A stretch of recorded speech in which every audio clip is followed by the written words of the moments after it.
오늘 우리에게 주시는 하나님 말씀 시편 139편 1절로 4절까지 말씀, 그리고 9절에서 10절까지 말씀입니다. 시편 139편 1절로 4절 그리고 9절로 10절까지 말씀입니다. 제가 가진 성경책 구약 성경 903면에 기록되어 있습니다. 주신 하나님 말씀 제가 봉독하여 올리겠습니다. 여호와여, 주께서 나를 살펴보셨으므로 나를 아시나이다. 주께서 내가 앉고 일어섬을 아시고 멀리서도 나의 생각을 밝히 아시오며 나의 모든 길과 내가 눕는 것을 살펴보셨으므로 나의 모든 행위를 익히 아시오니 여호와여, 내 혀의 말을 알지 못하시는 것이 하나도 없으시니이다. 내가 새벽 날개를 치며 바다 끝에 가서 거주할지라도 거기서도 주의 손이 나를 인도하시며 주의 오른손이 나를 붙드시리이다. 아멘. 지난해 5월 27일 중국 저장성 국제 컨벤션 센터에서는 참 보기 드문 광경 하나가 펼쳐졌습니다.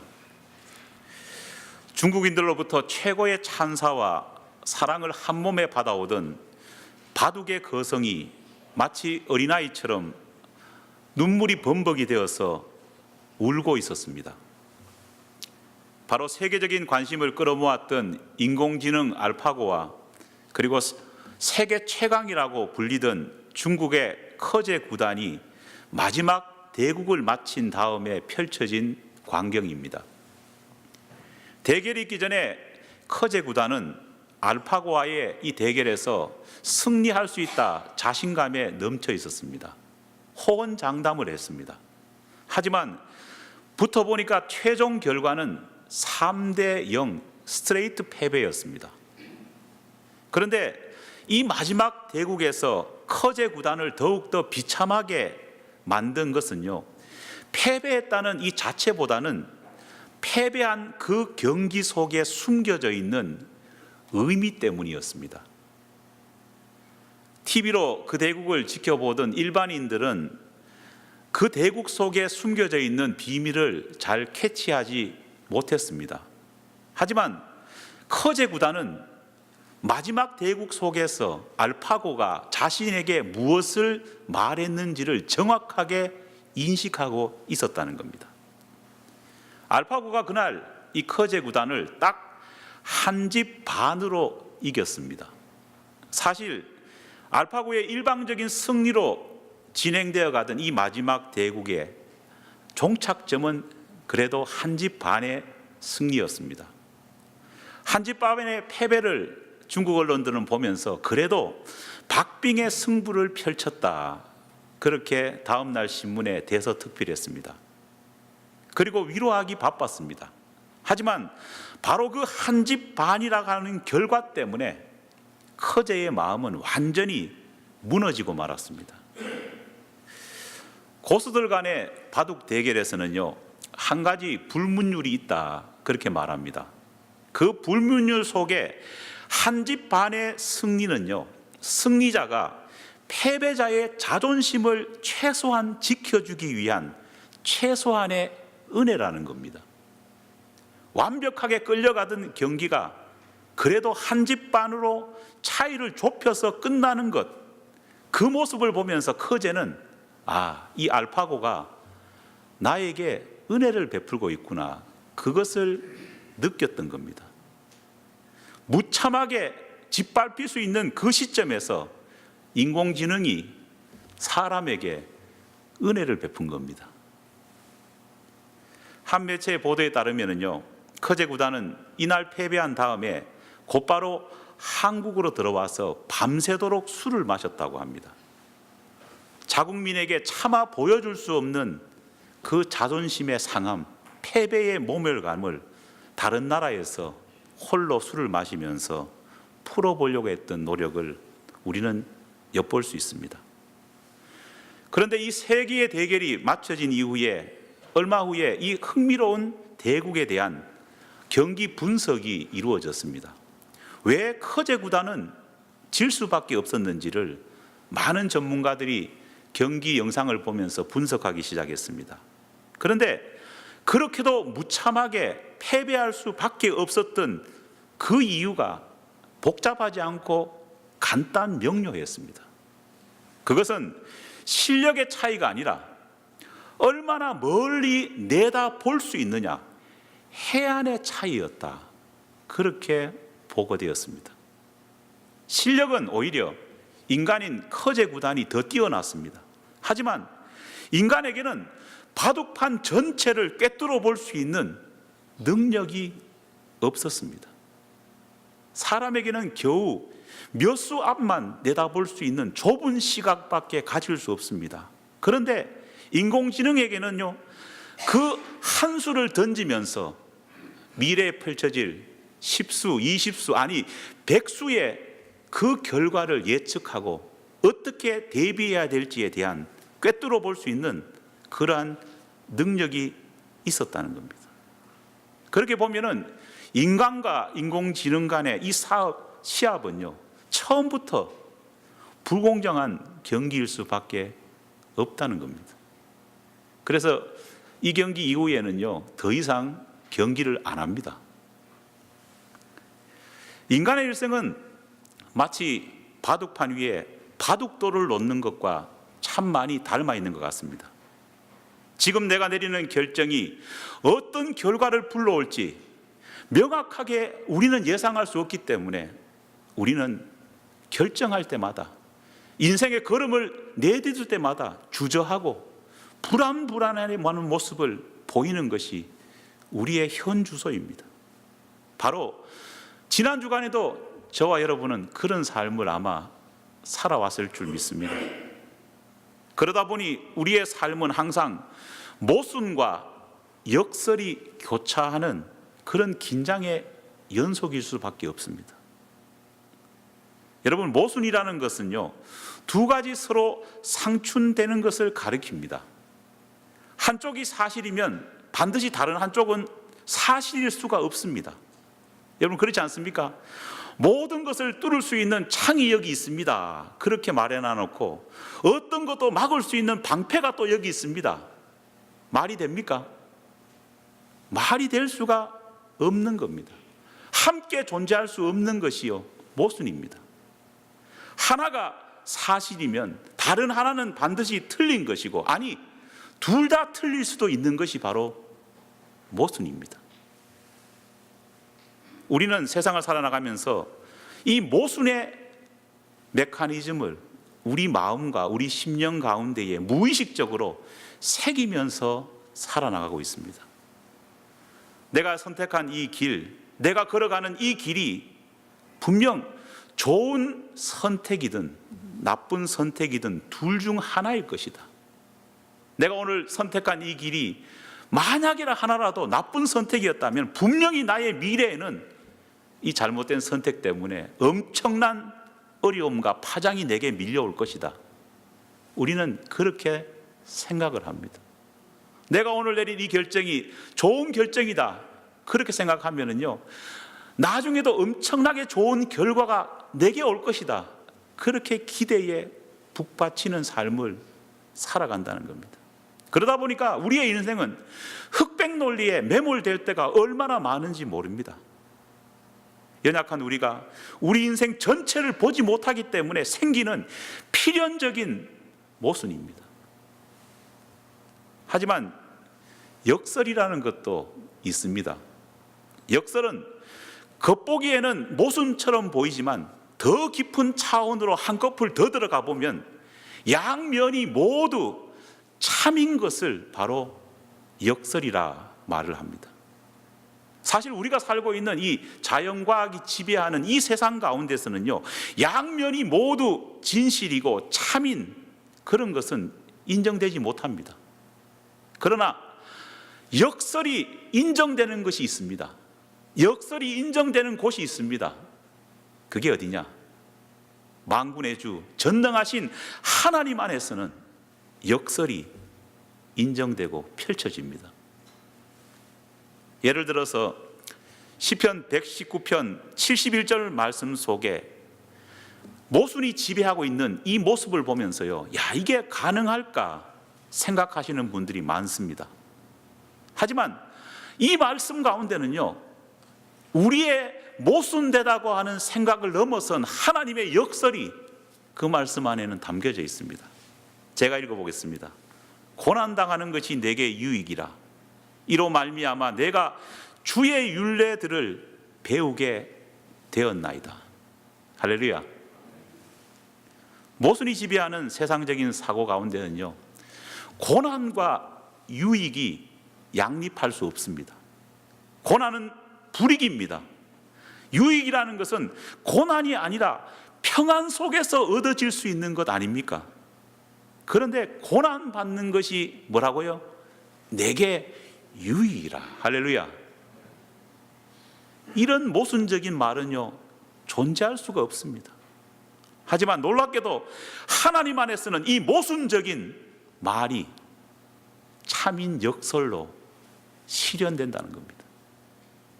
여러분, 시편 119편 71절 말씀을 여러분 믿으십니까?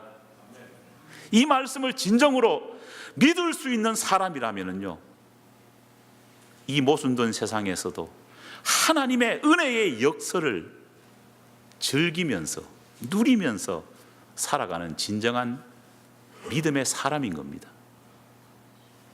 로마서 8장 18절의 말씀에도 이런 말씀이 있지 않습니까? 생각건대 현재의 고난은 장차 우리에게 나타날 영광과 좋게 비교할 수 없도다. 할렐루야. 지금까지 고통받아왔고 현재도 고난당하고 있습니다. 당연히 그런 상황이라면요, 장래에도 이 어려움들이 쉽사리 해결되지 않을 것이라고 믿는 것이 모순의 시대에 살아가는 우리의 마음입니다. 하지만 성경은 현재의 고난이 장차 미래에 경험할 어떤 영광과도 좋게 비교할 수 없는 기쁨이 될 것이다. 누가 봐도 모순입니다. 하지만 하나님은 이 말을 참이라고 역설하고 계신다는 겁니다. 저는 모순의 시대를 살아가면서 하나님께서 부어주시는 가장 강렬한 역설의 말씀이 고린도후서 1장 6절 말씀이 아닐까 생각을 해봅니다. 자, 죄송합니다만 다 한번 눈을 감아 보시기 바랍니다. 저도 이 말씀을 묵상할 때는 눈을 감고 묵상해 봅니다. 제가 한번 읽어보겠습니다. 우리가 환난 받는 것도 너희의 위로와 구원을 위함이요, 혹 위로받는 것도 너희의 위로를 위함이니 이 위로가 너희 속에 역사하여 우리가 받는 것 같은 고난을 너희도 견디게 하느니라. 할렐루야. 모순이 지배하는 이 세상 가운데는요, 환난과 위로가, 환난과 구원이 함께 할 수 없습니다. 그렇지 않습니까? 환난과 위로가 어떻게 함께 되겠습니까? 환난과 구원이 어떻게 함께 존재할 수 있겠습니까? 어떻게 고난받는 것이 장래의 위로를 위한, 장래의 기쁨을 위한 이로운 훈련이라 그렇게 말할 수 있겠습니까? 하지만 하나님께서는 이것을 가능케 하십니다. 아니, 하나님은 항상 우리를 그렇게 인도하시는 분이시라는 겁니다. 하나님 안에서는 절망이나 좌절이 있을 수 없고 오직 미래에 펼쳐질 즐거움과 기쁨을 오늘의 어떠한 상황 가운데서도 기대할 수 있는, 소망할 수 있는 역설만 존재할 뿐입니다. 이럴 수 있는 그 이유는요, 우리는 결코 알 수 없지만 하나님께서는 우리의 인생의 모든 자치들을, 심지어 우리가 다다를 인생의 결말까지도 하나님은 훤히 다 알고 계시기 때문에 이것이 가능한 것입니다. 미련한 나는 오늘만 바라보면서 살지만 전능하신 우리 하나님께서는 우리의 과거와 우리의 현재와 우리의 장래의 모든 일까지도 알고 계십니다. 오늘 본문 말씀은 다윗의 고백입니다. 제가 오늘 본문 말씀을 다시 읽어보겠습니다. 여호와여, 주께서 나를 살펴보셨으므로 나를 아시나이다. 주께서 내가 앉고 일어섬을 아시고 멀리서도 나의 생각을 밝히 아시오며 나의 모든 길과 내가 눕는 것을 살펴보셨으므로 나의 모든 행위를 익히 아시오니 여호와여, 내 혀의 말을 알지 못하시는 것이 하나도 없으시니이다. 내가 새벽 날개를 치며 바다 끝에 가서 거주할지라도 거기서도 주의 오른손이 나를 인도하시며 주의 오른손이 나를 붙드시리이다. 다윗이 하나님께 이 고백을 드릴 때 그가 처한 상황은요, 앞을 봐도 뒤를 봐도 정말 말 그대로 모순의 영속이었습니다. 누가 봐도 다윗의 이 상황을 보면은요, 다윗이 절망하고 좌절할 뿐 소망을 가질 수 있는 그러한 순간이 아니었습니다. 다윗이 이슬을 쓸 때에 그때의 상황을 사무엘상 22장을 통해서 우리는 엿볼 수 있습니다. 그런데 사무엘상 22장에 펼쳐진 다윗의 그 상황을 보면은요, 읽는 우리도 가슴이 답답합니다. 야, 내가 이런 상황 속에 들어갔으면은요, 정말 대책이 없겠구나, 그런 생각이 들 수밖에 없습니다. 어떤 상황이었느냐? 사울 왕의 칼끝을 피해서 다윗이 도망을 쳤습니다. 도망을 치다가요, 굶주림과 허기와 여러 가지 때문에 지쳐서 어디로 갔느냐? 높 땅에 있는 제사장들에게 잠시 피해서 몸을 맡겼습니다. 높 땅에 있던 제사장은요, 다윗을 불쌍히 여겨가지고요, 음식을 또 주지 않습니까? 머물게 해줍니다. 그런데 누가 이것을 밀고 해가지고요, 사울 왕이 알아버렸습니다. 사울 왕이 즉시 군대를 보내어가지고요, 처참한 보복을 합니다. 높 땅에 있는 제사장들을요, 다 학살해 버렸습니다. 여러분, 기름 부음 받은 제사장을요, 눈도 깜짝하지 않고 죽여버리는 이 사울 왕의 광기 앞에서 다윗을 따르던 사람들은요, 목숨을 부지하기 위해서 다윗이 도망쳐 있는, 피해 있는 광야로 무턱대고 가기 시작했습니다. 그렇게 모인 사람의 수가 아둘람 동굴이라는 곳에 모였는데 성경을 보니까 400명 가량 모였다 기록하고 있습니다. 그런데 아둘람 동굴에 모인 이 400명의 면면을 살펴보면요, 당황스럽습니다. 성경이 이렇게 모인 사람들이 어떤 사람이었느냐, 이렇게 기록하고 있습니다. 환난 당한 모든 자와 빚진 모든 자와 마음이 원통한 자가 다 그에게로 모였더라. 여러분, 그래도 모이려면요, 좀 제대로 된 사람들이 좀 모여야지 그래도 다윗이 힘이 안 나겠습니까? 그래도 우리가 세상 기준으로 생각해 봤을 때에 평균 이상의 사람들이 모여야지 도망자 신세에 있는 이 다윗이 그래도 힘을 얻고 미래에 대한 어떤 소망을 조금이라도 가질 수 있지 않겠습니까? 그랬으면 얼마나 좋을까요? 그런데 그날 동굴로 도망쳐온 사람, 무려 400명의 사람들의 면면이 뭐냐? 환난을 당해서 자기 몸도 가눌 수 없는 사람, 경제적으로의 어려움 때문에 당당히 세상에 나가서 설 수도 없는 사람, 마음에 가득 찬 원한 때문에 약간이라도 건들면은요, 서로가 금세라도 분노를 토해내면서 싸울 수밖에 없는 그런 연약한 사람들 400명이 동굴에 모였습니다. 가뜩이나 힘든 이 다윗이 이 400명의 오합지졸이 자기들의 지도자가 되어달라, 자기들을 도와달라, 이끌어달라, 그렇게 부탁을 했을 때 다윗의 마음이 어땠을까요? 다윗은 이 400명을 동굴에 두고 조용히 동굴 밖으로 나왔습니다. 그리고 광야에 섰습니다. 광야를 바라봅니다. 풀 한 폭이 나무 한 그루 찾아볼 수 없는 것이 광야입니다. 정말 황량한 사막이 바로 광야입니다. 다윗이 서 있는 그 광야가 더욱 황량하게 느껴지는 이유가 뭐냐? 광야를 직접 가보면은요, 뭔가 살아있는 생명체가 없기 때문에 내가 서 있는 곳이 어디인지가 분간이 안 됩니다. 왜냐? 주변을 다 둘러봐도 다 광경이 비슷비슷하기 때문입니다. 그렇게 생명력이 보이지 않는 그 광야가 눈앞에 펼쳐지는데, 동굴 속에는 자기를 찾아온, 도와달라고 찾아온 더 답답한 사람들이 모여 있으니까 다윗이 얼마나 절망했겠습니까?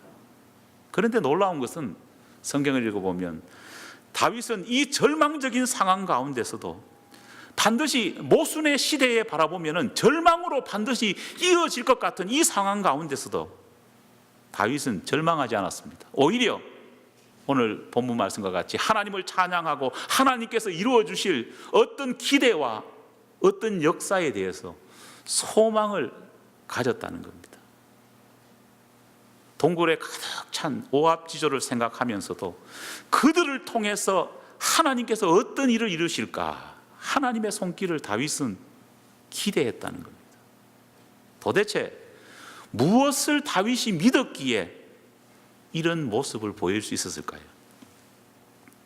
오늘 본문 말씀을 통해 우리가 알 수 있는 것은 다윗은 비록 자신은 인간이기 때문에 한치 앞도 알 수 없는 상황 속에 있지만은 전능하신 하나님 아버지는 다윗 자신의 안고 일어섬, 다윗 자신의 마음, 다윗 자신의 현재와 미래를 다 알고 계시고 준비하고 계신다고 하는 믿음이 있었다는 겁니다. 심지어 그가 바다 끝에 거할지라도 자신의 모든 것을 하나님께서 알고 계신다는 확신이 다윗에게 있었다는 겁니다.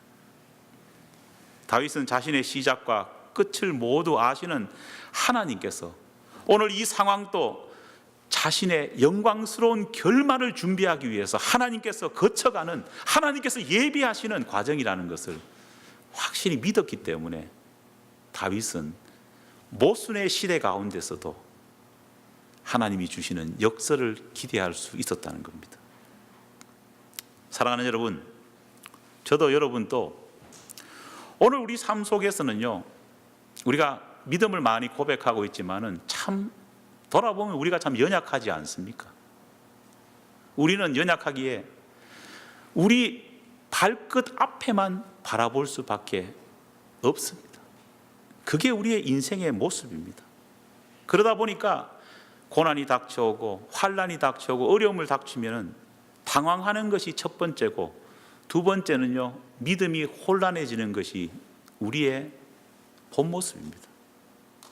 하지만 우리는 기억해야 될 것이 있습니다. 우리의 마음이 이렇게 흔들리고 무너진다고 할지라도 우리가 흔들리는 것이지 전능하신 하나님은 어떻습니까? 흔들리지 않으신다는 겁니다. 다윗은 흔들리는 마음 가운데서도 자기의 감정과 자기의 어떤 상황을 바라보지 않고 흔들리지 않는 하나님을 믿었기 때문에 다윗이 믿음의 용사가 될 수 있었다는 겁니다. 전능하신 우리 하나님 아버지는 우리를 결코 고아처럼 내버려 두시지 않습니다. 인생이라는 바다 가장 끝에 거할지라도 거기서도 주의 손이 우리를 인도하여 주시며 주의 오른손이 나를 붙드신다, 하나님께서는 약속하고 있습니다. 바로 이것이 저를 향한 약속이고 여러분들을 향한 약속입니다. 예배 전에 미국 교회 목사님인 에릭 목사님이 성가대 연습을 제가 하는데 저한테 와서 살짝이 귀에 대고 생일을 축하한다, 그런 이야기를 했습니다. 어르신이 축하해 주니까 너무 감사하더라고요.